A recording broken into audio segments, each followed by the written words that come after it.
Hablando de potencial humano, ¿alguna vez se han preguntado a qué se debe la gran disparidad de resultados y desempeño entre una persona y otra? Una persona que percibe $250,000 anuales no es 10 veces más astuta ni mejor que una persona que percibe $25,000 anuales. ¿Por qué la diferencia de 10 veces sus ingresos? Y si tomamos a una persona que percibe $2,5 millones al año, ¿será esa persona 100 veces mejor, más astuta que la persona que gana $250,000? Imposible. En un estudio reciente de coeficiente intelectual probaron a 1,000 personas de una cierta población y llegaron a la conclusión de que la mejor persona entre los 1,000 solo era 2,5 veces más astuta que la persona de menor coeficiente intelectual. Solo 2,5 veces la disparidad, y tal vez eso sea con toda la población.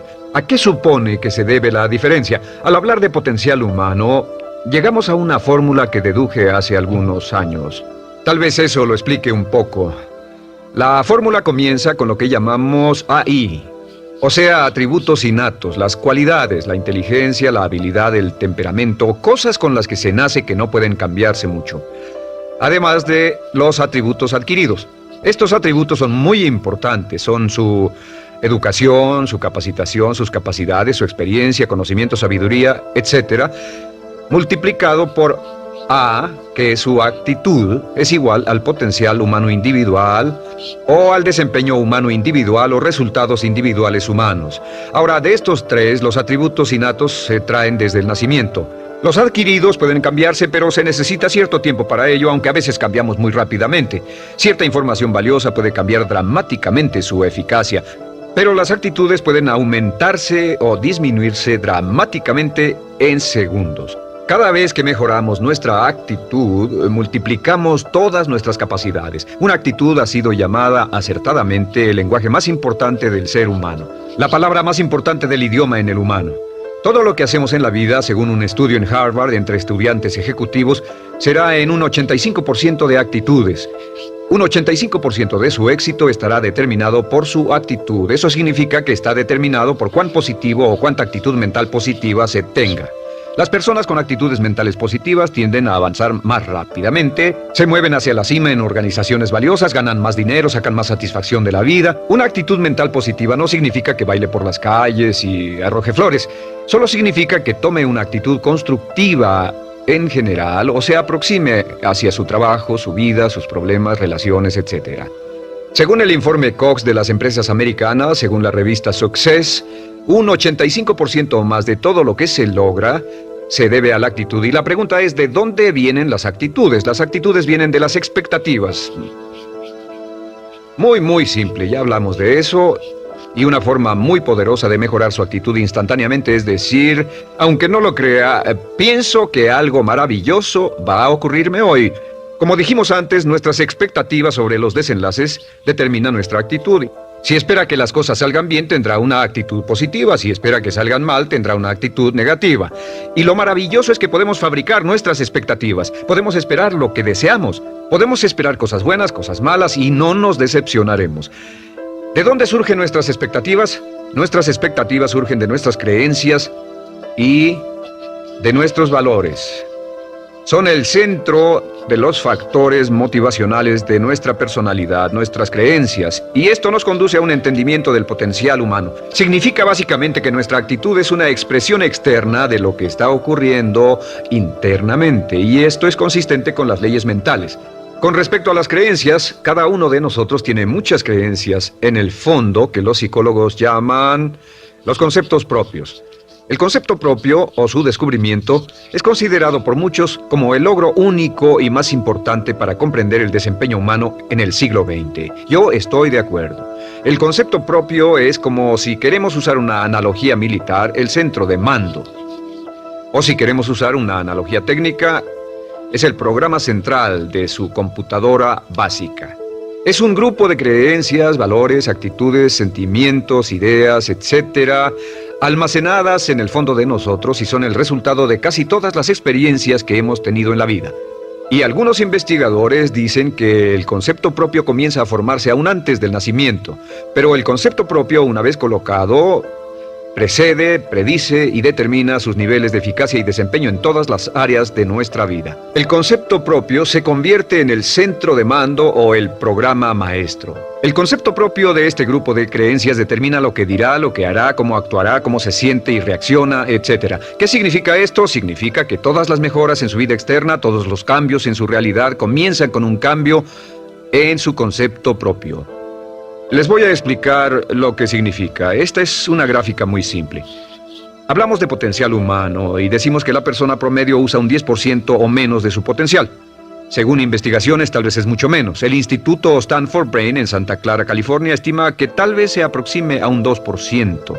Seremos generosos y diremos que la persona promedio usa un 10%. Significa que en los mejores casos, la mayoría, como usted o yo, no usamos un 90% de nuestro potencial. Uno de los mejores filósofos, Oliver Wendell Holmes, dice que la tragedia de la persona promedio es que llegan a la tumba con su música aún por dentro. Aún están funcionando con mucho menos de su potencial total. Y esto es el potencial humano. Sabemos que existe una relación directa entre el potencial humano y el concepto propio. Pero como nuestros conceptos propios o nuestras estimaciones de nosotros mismos generalmente son mucho menores de lo que debieran ser, nuestro nivel de desempeño y eficacia también es menor. Sabemos que nuestro concepto propio es altamente subjetivo. ¿Qué significa esto? Significa que el concepto propio, lo que pensamos que es cierto sobre nosotros mismos, no está basado en la realidad, está basado en información que hemos tomado y aceptado como cierto, hasta el grado en que creemos lo que sea de nosotros mismos y se vuelve cierto para nosotros porque actuamos de una forma consistente con ello. Algunas personas que leen sus horóscopos y creen en horóscopos predicen su futuro. Hay algunas personas que toman la crítica y las opiniones de otros a quienes ni siquiera respetan y hacen suyas esas ideas, dando un resultado muy negativo. Lo que piense, lo que acepte como cierto, se vuelve cierto para usted. También sabemos que como adultos tenemos una variedad de conceptos propios. Tenemos un concepto propio de cómo vestirnos, cuánto pesamos, lo que comemos, lo bien que podemos hablar en público, qué tipo de padres somos, qué tipo de hijos somos con nuestros padres, qué tipo de esposo o esposa somos, qué tipo de amante, de conductor. Lo interesante de manejar es que todos los hombres tienen un concepto muy positivo con respecto a esto. Las mujeres no entienden esto, pero los hombres nacen con un genio inherente para manejar. Todos los hombres son choferes excelentes. Si no lo creen, todo lo que tienen que hacer las mujeres que están viendo esto es pensar en la última vez que trataron de corregir la forma de conducir de un hombre y recordarán que no obtuvieron buenas respuestas. ¿Cómo respondemos ante alguien que desafía nuestro concepto propio, sugiriendo que no somos las personas que pensamos ser? Estamos a la defensiva, nos enfadamos, nos irritamos, es difícil que nos traten. Tenemos un concepto propio de lo creativos que somos, lo inteligentes, lo rápido que leemos, lo bueno que somos en los deportes, y si practicamos una gran variedad de ellos, tenemos un concepto propio para cada uno de ellos. Tenemos un concepto propio de lo bien que cocinamos, de lo bien que educamos a nuestros hijos, de lo bien que limpiamos nuestra casa, los autos que manejamos, etc. Y también de lo que valemos por lo que ganamos. Es muy interesante saber que nunca ganamos más del 10% de nuestro concepto propio en ingresos. Nuestro concepto propio determina nuestro nivel de ingresos. Este nivel de concepto propio se llama zona de confort. Y aunque querramos más dinero, veremos que la tendencia humana natural de todas las actitudes es luchar por lograr entrar a la zona de confort y luego quedarnos ahí.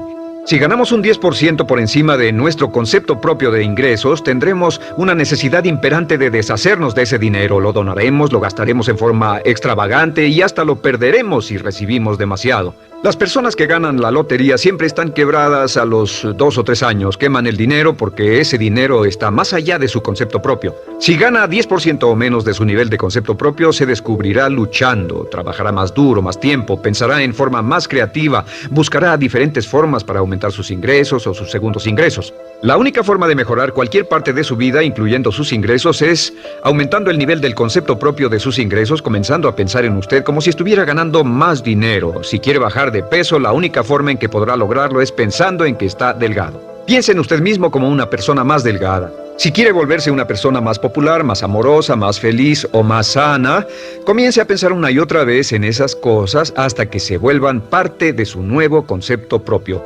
Hablaremos de eso más adelante. Es una parte esencial de la programación de su mente hacia el éxito. Su concepto propio global está determinado por el promedio de sus conceptos propios en las áreas que considere importantes. Ahora, su concepto propio está formado de 3 partes críticas. La primera parte del concepto propio es el ideal propio. El ideal propio es la persona que más desearía ser, es su idea de lo que constituye un ganador, es su visión ideal de lo mejor que puede ser usted. Nada más, una de las cosas que sabemos de las personas con éxito es que las personas con éxito tienen ideales propios muy claros, ideales claros de quién quieren ser en el futuro. Las que no tienen éxito tienen ideales muy vagos. El número 2 es la autoimagen. La autoimagen es como un retrato de cómo se ve a sí mismo y lo que piensa de sí mismo. La autoimagen es el espejo interno, es como se percibe a sí mismo ahora en su desempeño actual, en forma cotidiana. La tercera parte es su autoestima. Su autoestima es cómo se siente consigo mismo. Cómo se siente consigo mismo es la fuerza motriz, el motor, la fuerza poderosa dentro de su subconsciente. Es la fuerza de energía dentro de su concepto propio y determina casi todo lo que le pasa. La mejor definición de autoestima es cuánto se agrada a sí mismo. Cuánto se agrada a sí mismo como esposo, cuánto se agrada a sí mismo como empleado, cuánto se agrada a sí mismo como jefe, como inversionista, como orador profesional, como atleta, etc. Según se agrade a sí mismo, su nivel de autoestima, su sentimiento emocional global respecto a cualquier área de su vida, determina su desempeño y su eficacia en dicha área. Lo sorprendente es que se convierte en lo que piensa, su concepto propio es maleable, su autoestima puede formarse repitiendo una y otra vez: me agrada mi persona, me agrada mi persona, me agrada mi persona. Me agrada mi persona, me agrada mi persona, me agrada mi persona. Entre más se repita me agrada mi persona, me agrada mi persona, entre más lo repita una y otra vez, más crecerá su autoestima, y entre más crezca su autoestima, más crecerá su concepto propio global. Cuando crezca su concepto propio global, su desempeño será mejor en todo lo demás que emprenda. Cada vez que diga me agrada mi persona, me agrada mi persona, me agrada mi persona, me agrada mi persona, me agrada, será como bombearse psicológicamente. Todo lo que pase que haga que su autoestima suba hará que se comporte mejor. Todo lo que haga que su autoestima baje hará que se comporte peor, que cometa errores, que sea infeliz, etc. Un punto crítico de agradarse a sí mismo, sobre autoestima y agradarse a sí mismo, es que, número 1, nunca puede querer a nadie más de lo que se quiere a sí mismo. Que su nivel de autoestima es determinante de la calidad de relaciones que tenga con los demás. Y número 2 es que nunca puede esperar que nadie más lo quiera o respete más de lo que se respeta a sí mismo. Cuanto se agrade o se respete a sí mismo, determina sus actitudes hacia usted. Todas las escuelas de psicología actualmente están de acuerdo en el hecho de que depende de lo que usted realmente se quiera y se respete a sí mismo como un ser humano valioso e importante, tiene efecto sobre todo lo que le pase. Cuánto se agrade a sí mismo, y lo que puede hacer es mejorar su autoestima diciendo me agrada mi persona, me agrada mi persona, me agrada mi persona, me agrada mi persona. Y esto nos lleva a la pregunta: ¿de dónde viene el concepto de autoestima?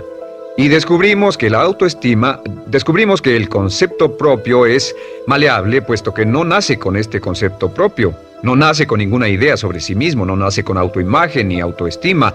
Nace, en cierto modo, como potencial propio. Es la mejor forma de plantearlo. La persona promedio llega al mundo como potencial puro. Y no tiene el concepto propio de que todo lo que es ahora, todo sentimiento que tiene, toda actitud o valor, tuvo que aprenderlo en el transcurso de su vida. También sabemos que el niño llega al mundo con una necesidad imperante de amor y contacto. Y como una gran cantidad de investigaciones lo indican, necesitamos mucho amor y contacto durante toda nuestra vida, pero en especial durante nuestros años de formación, porque de niños aprendemos quiénes somos, cuánto valemos, si somos importantes, inteligentes, amorosos, chistosos.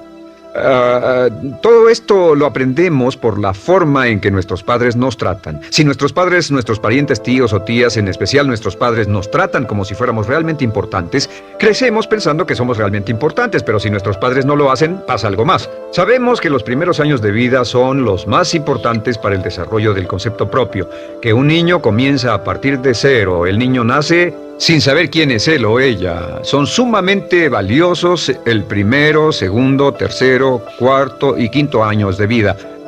Algunos psicólogos pensaban que eran los 5 primeros años, pero ahora dicen que son los 3 primeros años. En sus 3 primeros años de vida el niño aprende quién es, y dicen que si se les da suficiente cantidad y buena calidad de amor en los 3 a 5 primeros años, los prepara usted de por vida. Los coloca en una base sólida de autoestima y confianza en sí mismos, valor e importancia realmente. Existe una relación directa entre la calidad y la cantidad de amor y el desarrollo de una personalidad sana. Entre más amor, amor incondicional, reciba un niño en sus años formativos, más fuerte será la base de su personalidad. El reverso de la educación es que casi todos los problemas de psicosis, neurosis, perturbaciones de la personalidad y problemas de comportamiento surgen de los problemas que se tengan con el concepto propio. Ahora observemos a los adultos. Aquí está nuestra personalidad adulta. Si nos observamos, podemos llegar a reparar nuestras bases, por así decirlo, repitiéndonos una y otra vez: me agrada mi persona, me agrada mi persona, me agrada mi persona, y llevamos ese concreto reparador hacia la base de nuestra personalidad. Los niños necesitan el amor como las rosas necesitan la lluvia. Los niños que carecen de amor a menudo mueren por escasez de amor. Es una enfermedad llamada marisma. Ahora, ¿qué más sabemos sobre los niños? Sabemos que los niños llegan al mundo con dos atributos notables. El primero es que no sienten temor. Los niños nacen sin temores. No temen a nada excepto a caerse y a los ruidos fuertes. Y esto se expresa en sus actitudes: yo puedo. Los niños llegan al mundo pensando que pueden hacer cualquier cosa, y quien haya criado a un niño hasta la edad de 3, 4 o 5 años sabe que debe pasar esos primeros años evitando que se maten, porque son como pilotos japoneses, porque no le tienen miedo a nada. Su segundo atributo es que llegan al mundo totalmente espontáneos. Dicen lo que quieren, hacen lo que quieren, son totalmente desinhibidos. Totalmente. Ellos no temen hacer nada de lo que desean, y esto se expresa en su actitud: no quiero. No tengo que hacerlo. Si ha tratado de controlar a un niño, lo habrá visto. Lo primero que dicen cuando comienza a darle órdenes, lo primero que aprenden es: no tengo que hacerlo. Claro, a veces cambiamos sus mentes de una u otra forma, pero estos son los dos atributos con los que los niños llegan al mundo. Llegan al mundo sin temores y desinhibidos. ¿Qué significa esto? Significa que nuestro derecho innato natural es no ser temerosos y ser desinhibidos. Y solo cuando podemos crear la misma situación en nuestra vida adulta, cuando no tememos y somos desinhibidos, nos sentimos a gusto con nosotros mismos. Las mejores organizaciones, las mejores compañías son las que crean un ambiente donde nos sentimos sin temores y sin reservas para ser nosotros mismos y para hacer lo mejor de nosotros. Al crecer descubrimos que los niños aprenden de dos maneras. La primera es por imitación. Imitan a uno o a ambos padres, en especial al padre dominante.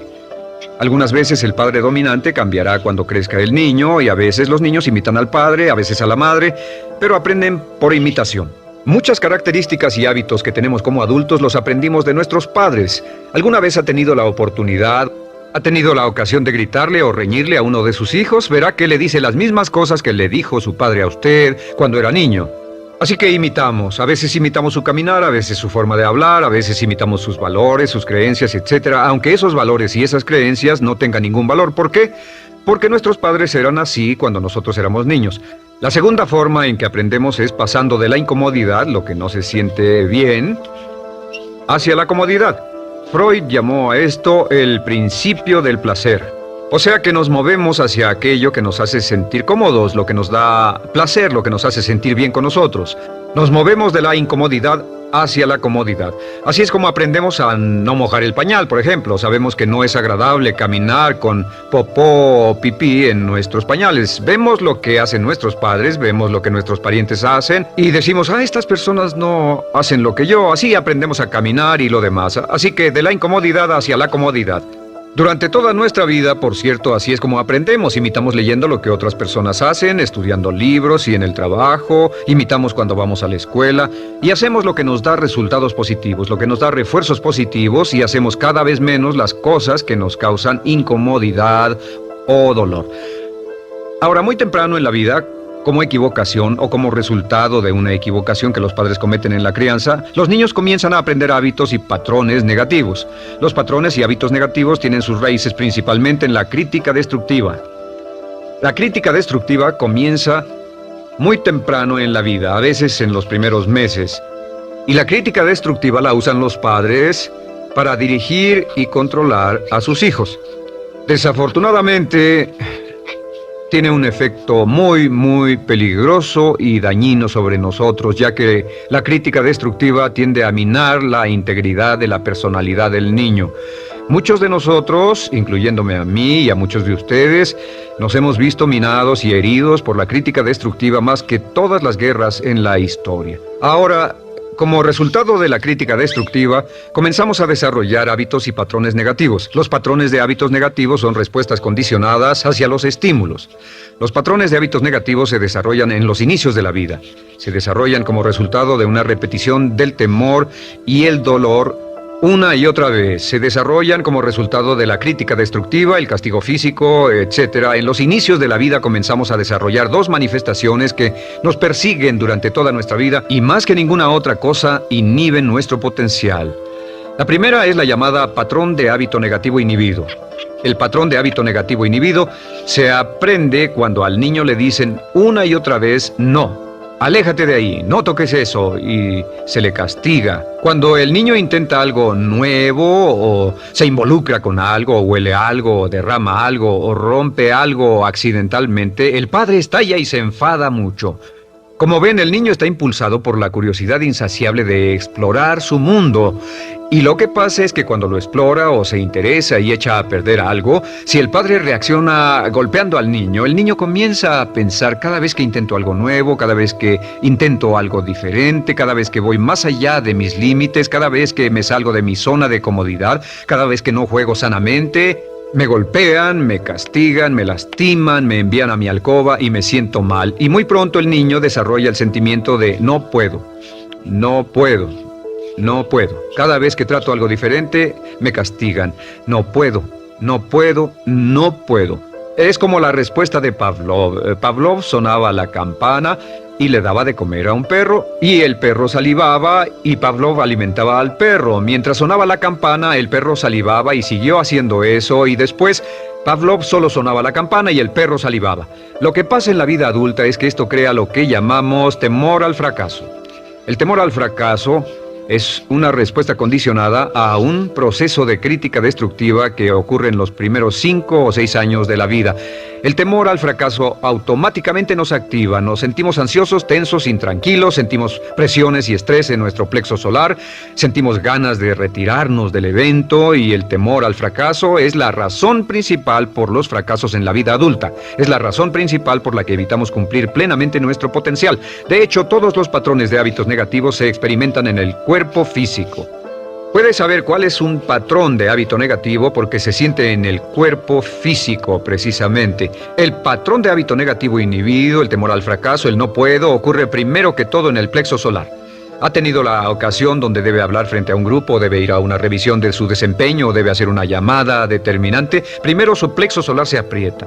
Si el temor continúa, su respiración se acelera. Su corazón comienza a latir apresuradamente, su frecuencia respiratoria aumenta y le duele la cabeza como migraña en la parte frontal, su garganta se le cierra y no puede hablar y se le seca la boca por completo. Y como se pone tan tenso y asustado, va corriendo al baño. Estas son todas las manifestaciones. No hay peligro físico, pero sí peligro psicológico, una respuesta condicionada. Cuando sentimos estas cosas, la tendencia es retirarse de la situación que las ocasiona, y es la razón por la que no logramos mucho si retrocedemos. Es muy importante. El segundo patrón de hábitos negativos es el compulsivo. El patrón de hábito negativo compulsivo se aprende cuando a los niños se les dice una y otra vez: más vale que lo hagas. Si no lo haces, tendrás problemas o me las pagarás. A los niños se les convierte en recipientes del amor condicionado. Los padres no intentan hacer esto, pero lo que hacen es sugerirle al niño: no te amo, por lo tanto no estás a salvo, a menos y hasta que hagas lo que yo quiero. El niño crece sintiendo: tengo que hacer lo que quiera mi mamá. Debo complacerla, debo complacer a papá, debo complacer a los demás, debo complacer a mis parientes, y a veces debo complacer a mis semejantes, debo complacer a mis maestros, debo complacer a todo el mundo, y crecen con esto: debo. No puedo hacer lo que quiero hacer, debo hacer lo que complace a las demás personas. Este patrón de hábito negativo muy temprano en la vida se traduce en el temor al rechazo. El temor al rechazo lo experimentan los hombres como adultos como un comportamiento tipo A. Hablaremos del comportamiento tipo A posteriormente. El comportamiento tipo A es una necesidad compulsiva o excesivamente compulsiva de complacer de algún modo a alguien sin normas de comportamiento, prácticamente sin pensarlo. El temor al rechazo nos impulsa, nos hace muy sensibles a las necesidades de los demás. Hacemos cosas que otras personas quieren, no hacemos lo que nosotros queremos. Siempre estamos tratando de complacer a los demás. Tenemos preocupaciones o nos importan las opiniones, sentimientos y actitudes de otros hasta el punto donde ocultamos nuestras necesidades. El temor al rechazo se siente en la columna del cuerpo. Se divide el cuerpo a la mitad y se siente hacia abajo en la mitad posterior del cuerpo. El primer lugar donde comienza a sentirse el temor al rechazo es generalmente en los hombros y el cuello. Nos sentimos entumidos, duros, tensos. Cuando tenemos mucho que hacer, sentiremos un estrés tremendo en la columna. Los músculos se estiran en la parte posterior. A veces se manifestará como flebitis y venas varicosas y a menudo nos darán dolores de cabeza en la parte posterior de esta porque las arterias carótidas que llevan la sangre hasta la cabeza, los músculos a su alrededor se contraen y la cantidad de sangre que fluye hacia la cabeza fluye más lentamente y se siente un terrible dolor de cabeza en la parte posterior. Estos dos temores, los patrones de hábitos negativos compulsivos, el compulsivo y el inhibitorio, son resultado de la crítica destructiva, el gran destructor de la personalidad que nos persigue durante toda la vida. Y lo maravilloso de todo esto es que como son patrones de hábitos aprendidos, podemos olvidarlos. Podemos acabar con el temor al fracaso que nos detiene. Podemos acabar con el temor al rechazo que hace que hagamos cosas que complacen a los demás en vez de complacernos a nosotros, trabajando con nuestra propia autoestima. Porque existe una relación inversa entre la autoestima y el patrón de hábitos negativos. Porque entre más se agrade a sí mismo, menos teme al fracaso. Entre más se agrade a sí mismo, menos teme al rechazo. Entre más se agrade a sí mismo, menos temerá a cualquier cosa. Y si sigue repitiendo, me agrada mi persona, me agrada mi persona, me agrada mi persona una y otra vez, si sigue diciendo esto, con el tiempo su autoestima sube más y más y más y más y sus temores desde luego bajan. Cuando su autoestima sube, sus temores van en dirección opuesta. Ahora, ¿cómo enfrentar la crítica destructiva si debe criticar a otras personas? Pues eso es muy simple. Muchos padres nos han preguntado eso. ¿Cómo se controla a los niños? Una de las claves para controlar a los niños es dirigirlos para que hagan algo constructivo en lugar de hacer algo destructivo. Otra cosa que debe recordarse es que lo que quiere hacer es que quiere dar una crítica informativa, crítica constructiva, lo que significa que se les dice a los niños lo que pueden hacer o a los adultos lo que pueden hacer mejor. Todo el propósito de dar retroalimentación de cualquier tipo es mejorar el desempeño. Si es padre o si es jefe o si es una persona en una relación, si una persona está haciendo algo malo o inadecuado, todo el propósito de darles cualquier tipo de retroalimentación es para que puedan hacerlo mejor. Sin embargo, existe una relación directa entre la autoestima y la crítica destructiva. Cada vez que se critica a una persona, su autoestima baja. Y cada vez que su autoestima baja, su habilidad para desempeñarse baja. Si critica a una persona en forma destructiva demasiado tiempo, llegará a un punto donde no intentarán nada. Se convierte en lo que llamamos hipersensible. Un adulto hipersensible es aquel que no puede aceptar críticas de nadie. Un adulto hipersensible es una persona que está muy tensa, ansiosa, si siquiera sugiere que no está haciendo lo correcto. Si trata con un adulto hipersensible, la clave es sentarlo y recordar 4 cosas.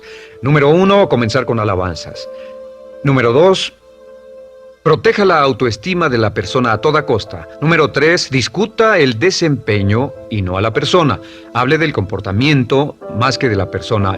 Y número 4 es enfocarse hacia el futuro en vez de en el pasado. Enfóquese hacia lo que va a hacerse en forma diferente en el futuro en vez de lo que pasó en el pasado. ¿Por qué? Una razón muy simple, porque una persona no puede controlar el pasado. Al no poder controlar el pasado, cualquier crítica de lo que han hecho en el pasado les da un estrés tremendo y frustración. Así que en resumen, la clave del éxito en la vida es una actitud mental positiva. Una actitud mental positiva se basa en expectativas de éxito, de una serie de expectativas positivas.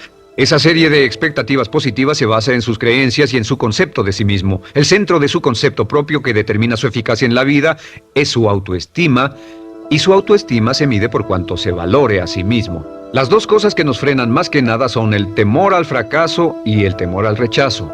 Y uno de nuestros secretos centrales de éxito es este: Conviértase en un organismo generador de autoestima perpetua. Haga continuamente cosas para usted mismo, hacia sí mismo en su vida, que hagan que se agrade a sí mismo, que se ame, que se acepte, que se respete, que hagan que se sienta fantástico con usted mismo. Si es un jefe o un padre, no olvide que la clave para el máximo desempeño en su hogar y en su trabajo es hacer que las personas se sientan maravillosamente consigo mismas. Entre mejor se sienta consigo mismo y más se agrade, más probable será que logre que las personas a su alrededor lo quieran, lo acepten, lo respeten,